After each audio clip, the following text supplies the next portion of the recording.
My wife, Sarah, and I had been married for 5 years. From the outside, we looked like the perfect couple. We had a nice house, stable jobs, and we always seemed to be smiling in our social media photos. But behind closed doors, things had been tense. It felt like we were roommates, just going through the motions. The sweet nothings had been replaced by curt, one-word answers. The loving glances had turned into tired sighs. I tried, I really did. I'd suggest date nights, weekend trips, anything to rekindle the spark. But she was always too busy, too tired, or just plain uninterested. I felt like I was walking on eggshells, constantly trying to do the right thing, only to be met with a wall of indifference. I just wanted my old Sarah back, the woman whose laugh could light up a room. One rainy Tuesday night, everything came to a head. I came home a little early, hoping to surprise her by cooking her favorite meal. As I walked through the door, I heard her on the phone in the living room. I paused in the hallway, not wanting to interrupt. She was talking to her sister, Lisa. Her voice was low, but I could hear the frustration in it. "I just don't know, Lisa," she said. "It's like I'm living with a stranger. He tries so hard, and it's almost suffocating. Honestly, sometimes I just can't stand him." The words hit me like a punch to the gut. Can't stand me, after everything. My heart shattered into a million tiny pieces. I felt my hands go cold. I backed away slowly, my dinner plans forgotten. I couldn't face her, not after that. If she couldn't stand me, then maybe the best thing I could do was to give her what she wanted: space. That night, I didn't sleep a wink. Her words echoed in my mind. I can't stand him. It was a cruel confirmation of my deepest fears, that I wasn't enough, that I was a burden. By dawn, I had made a decision. A drastic one, maybe, but I felt like I had no other choice. I packed a small bag with a few essentials, my laptop, and some cash. I wrote a short, simple note. "Sarah, you need some space. I'm going away for a while. Don't worry about me. I'll be fine." I left it on my pillow, where she would be sure to find it. Then, quietly, before the sun was even up, I slipped out of the house we had built together, got in my car, and just drove. I had no destination in mind. All I knew was that I needed to disappear, for her, and maybe for me too. I ended up in a small, sleepy town, a few hundred miles away. It was the kind of place where everyone knows everyone, a stark contrast to my anonymous life in the city.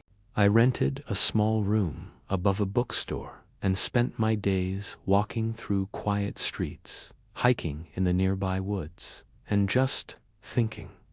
I turned my phone off. No calls, no texts, no social media.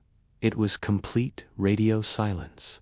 A part of me expected a flurry of panicked messages when I eventually turned it back on. But another, more wounded part of me wondered if she would even notice I was gone. Would she be relieved? Happy to finally have the house to herself? The thought was unbearable, but it was a possibility I had to face. I had given her the space she wanted. Now I had to wait and see what she would do with it. 2 weeks passed in a blur of solitude. The quiet was both a comfort and a torment. Finally, I couldn't take the suspense any longer. My hand was shaking as I powered my phone back on. The screen lit up, and the notifications came flooding in. Dozens of them. Missed calls from Sarah, from Lisa, from my parents, but it was the voicemails that made my heart stop. The first one from Sarah was frantic. Mark, where are you? I saw your note. This isn't funny. Please call me. I'm worried sick." Her voice was cracking. The next one was even more desperate. "Mark, please, I've called everyone. I'm so sorry for everything. Please, just let me know you're safe. I need you. I was wrong. So wrong." And then there was a message from her sister, Lisa. "Mark, it's Lisa. Listen, Sarah is a wreck." What she said on the phone, she didn't mean it like that. "She's been under so much stress at work, and she vents to me." It was a stupid, thoughtless thing to say. "She loves you, man. She's completely lost without you. Please, come home." Hearing her voice, so full of anguish and regret, was shocking. I had expected relief, maybe indifference. Not this.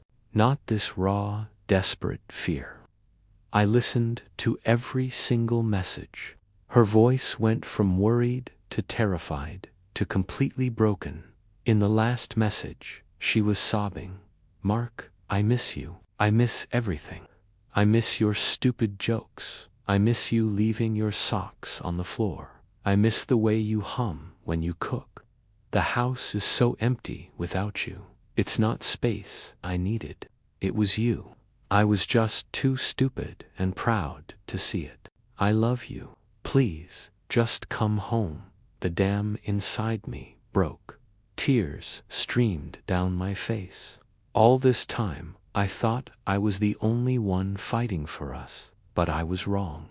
She was just fighting a different battle, one she never told me about, and she had pushed me away out of fear and stress, not a lack of love. I drove all night, the speedometer needle pushing its limit. Her tearful pleas played on a loop in my head. When I finally pulled into our driveway, the house was dark except for a single light in the living room window. I walked in, and there she was, curled up on the sofa under a blanket, asleep. Her face was tear-stained, and my heart ached for her, for us. I gently touched her shoulder.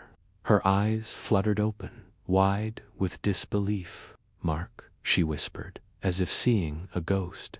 And then she launched herself into my arms, holding on to me like she was afraid I'd vanish again. "You're here," she sobbed into my chest. "You're really here." We just held each other for what felt like an eternity, a silent promise to never let things get that broken again. That night, we talked. Really talked, for the first time in years. She told me about the immense pressure at her job, the fear of failing, and how she felt like she was losing herself.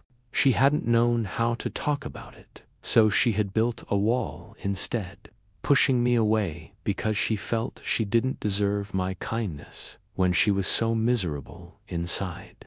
Hearing her say, "I can't stand him," wasn't about me at all. It was about her feeling she couldn't stand herself. It was a painful, messy, and utterly necessary conversation. Disappearing was the most extreme thing I've ever done, but it was the shock our relationship needed. It forced us to confront the silence we had allowed to grow between us. We're rebuilding, piece by piece. It's not perfect, but it's real. We're learning to communicate our fears, not just our frustrations. And sometimes, I guess you have to get completely lost to find your way back home. Thank you so much for listening to my story. It's a raw one, but I hope it resonates with some of you. If you enjoyed this video or found it meaningful, please give it a thumbs up and consider subscribing to the channel for more stories. Hit that notification bell so you don't miss a thing. I'll see you in the next one.